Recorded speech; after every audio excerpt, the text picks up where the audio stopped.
Finally nga kapatid ay malapit na nga itong ESL na kung saan magaganap na nga ito sa susunod na linggo. At kung ating ang titingnan kapatid, ang mga maglalaban nga sa unang araw pa lamang ay umaatikabo na nga kagad dahil makakapanood na nga kagad tayo ng Onyx Indonesia versus dito nga sa Team Falcons na ang lineup nga ay ang dating Falcons AP Bren. Makakabawi na nga ba sa pagkakataon na itong si Kyrie dito nga kay Kyle TC kapatid, matapos ngang hindi makaporma ng sunod-sunod ang Onyx Indonesia. Bukod nga dyan kapatid, Light sinabing strongest MLBB region itong Indonesia dahil di umano hindi raw siya sasali kung ang Indonesia ay mahinang region. Pag-uusapan natin yan sa araw na ito. Pero bago nga natin ito pag-usapan, huwag nyo kalimutang mag-subscribe at i-hit ang notification bell para mas maging updated ka pa sa mga future uploads natin. Ano pa bang hinihintay mo? Tara!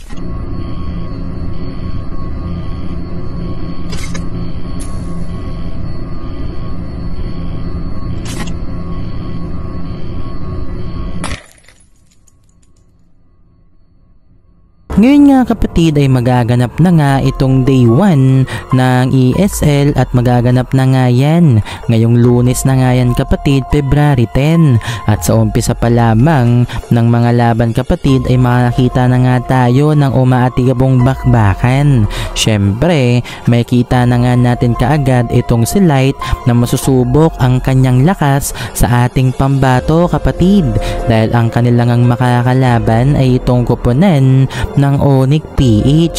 Diyan nga kapatid ay susubukin itong ang Light na pataobin ang ating pambato. Pero syempre hindi nga basta-basta magpapatalo itong ang sila Kelra sa pagkakataon nito dahil hanggang ngayon ay nasa momentum pa rin itong ang sila Kelra dito nga sa MLBB at ang susunod na target nga nila Kelra kapatid ay makuha nga ang kampyonato dito nga sa ESL. Kumbaga mag-iipon nga ng milyon itong Onyx PH dahil nga sa kanilang mga sinasalihang mga international tournament ng MLBB, which is tama rin naman kapatid. Habang nasa rurok pa nga sila ng tagumpay, dapat tuloy-tuloy lang na sumali sa mga international tourna dahil ganyan din naman itong Falcons AP Bren nung nakaraan na kung saan matapos nga nilang magkampiyon sa MPL at pati na rin dito nga sa World Tournament ng MLBB kapatid, wala silang pinalagpas na mga international tournament. Kaya naman paldong-paldo nga yung mga players ng AP Bren nung nakaraan. At ngayon nga kapatid ay papatunayan na naman itong nga Falcons na kaya nga nila makipagsabayan ulit dito nga sa international tournament ng MLBB na kung saan ang buong lineup ng AP Bren kapatid ay binili nga nitong Team Falcons. Kaya naman nang dahil dyan, itong ang AP Bren ay nag-announce na may bago nga na mangyayari sa kanilang kuponan na gagawin nga nilang kampyon hindi lamang dito nga sa MPL PH maging dito nga sa mga international tournament ng MLBB. At ang susunod na maglalaban nga kapatid sa ESL sa day 1 pa lang ay itong ang Onyx ID at itong Falcons na kung saan kapatid dyan pa lang ay malalaman na nga natin kung uubra na nga ba itong sila Kyrie sa pagkakataon na ito dito nga kay Kyle TC dahil tagal na rin hindi nga nakakabawi itong ang Onyx ID sa mga international tour na kagaya nga ng makalaban nga nila itong Falcons AP Bren nung nakaraan. Ilang beses binalagbag dito nga yan sa mga championship kapatid nung nakaraan na na kung saan hindi man lang manalo ito ang sila Kyrie at nagsunod-sunod nga ang kanilang pagkatalo kapatid sa kamay na ito ang nila Flap TC. Kaya ngayon binigyan kaagad tayo ng ESL ng maganda-gandang laban. Day 1 pa lamang ay pukpukan na nga kagad. Kaya naman tunay talaga nating hihintayin ang mga bakbakan na yan na kung saan dito rin malalaman natin kung gaano na nga ba kalakas ngayon itong ang Team Falcons, kung kasing lakas ba nila yung nakaraan na sila kapatid o mas malakas sila ngayon. Lahat ng yan ay malalaman natin dito nga sa ESL sa Day 1. At may bagong ang miyembro itong ang Onyx ID kapatid. Ito nga ay ang kanilang gold laner dahil sa paparating na season itong si CW ay hindi nga naka-line up na kung saan usap-usapan nga sa Indo kapatid na magpapahinga nga ito para dito sa ESL lamang at susubukin nga ng bagong gold laner ng Onyx ID kapatid kung makakasabay nga siya dito sa ESL. At kung sakaling makasabay man ang bagong gold laner ng Onyx ID, malamang sa malamang yan kapatid ay i-line up nga yan ng Onyx ID para sa susunod na season.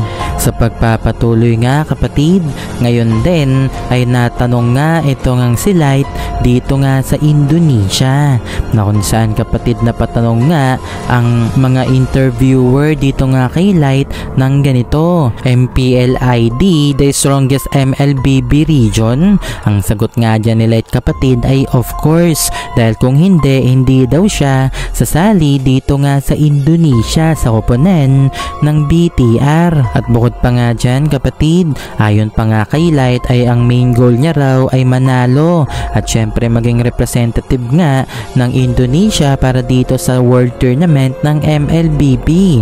Naniniwala nga si Light at ang kanyang koponan na BTR na maghahari nga sila at magkakampyon ngayong season na ito, which is hindi naman talaga malabo na mangyari yung bagay na yan kapatid dahil napakahusay nga ni Light bilang tank. Pero syempre medyo questionable nga itong sinabi ni Light kapatid na ang MPL ID ang strongest MLBB region. Baka nakalimutan na nga ni Light kapatid kung saan nga siya nanggaling. Hindi ba't ang strongest MLBB region ay Pinas? Dahil simula nga M2, M3, M4, M5 at pati na rin dito nga sa M6, puro tayo nga ang nakakuha ng kampyonato doon. Kaya naman yun pa lang, resibo na nga natin yun kapatid para masabi natin na Pinas ang pinakamalakas pagdating nga sa larangan ng Mobile Legends. Pero syempre, hindi naman kasi pwedeng sabihin ni Light na hindi nga strongest region itong ang MPL ID. Lalo't ngayon, nandoon nga siya sa Indonesia. Kumbaga kapatid, binola-bola na lang ni Light itong ang mga Indo fans dahil paniguradong trash talk nga ang kanyang aabutin dito nga sa mga Indo fans kapag sinabi niya na ang strongest MLBB region ay Pinas, which is hindi pa rin talaga matanggap ng mga Indo fans ang bagay na yan. Kumbaga kapatid, bago pa lang kasi itong ang si Light dito nga sa Indonesia, papangit ang kanyang imahe kapatid kung magbabanggit nga ng ibang region itong ang si Light gayong nandoon nga siya ngayon sa Indonesia. Kaya common na lang talaga kapatid na sagutin nga ni Light ito ngang question sa kanya na ang MLBB region na pinakamalakas ay Indonesia. Malalaman din natin ang kanilang performance dito nga sa ESL kapatid, kung gaano nga ba kalakas itong BTR para naman sa susunod na season. Ito na nga yung pinapangarap ni Light kapatid na makasali nga dito sa Indonesia dahil nung nakaraan ay na-interview nga siya ng MPL ID sa kanilang playoffs kapatid via online. Dito ay sinabi nga ni Light kapatid na interesado nga siya na magpunta dito nga sa Indonesia Indonesia para maglaro dahil kakaiba raw itong ang MPL ID kung ikukumpara mo nga sa ibang mga region. Pero sana ay wag nga masayang ang career nito ngang nilight dito nga yan sa MPL ID dahil marami na nga mga PH import ang nasira ang kanilang karera kapatid dito nga sa paglalaro sa MPL ID. Bali paunti-unti yan, hindi nga agad-agad nagtatanggal ng mga players ito ngang mga MPL ID teams. Kumbaga uunti-untiin kanyan kapatid. Kapag ikaw nga ay binangko niyan, malamang sa malamang niyan buong season ka na nga mababangko, kagaya nga ng ginawa nila dito nga kay Yawi na kung saan 2 beses lamang nakalaro itong si Yawi sa regular season. Matapos nun ay hindi na nga nakabalik itong ang si Yawi sa pagkakataon na iyon.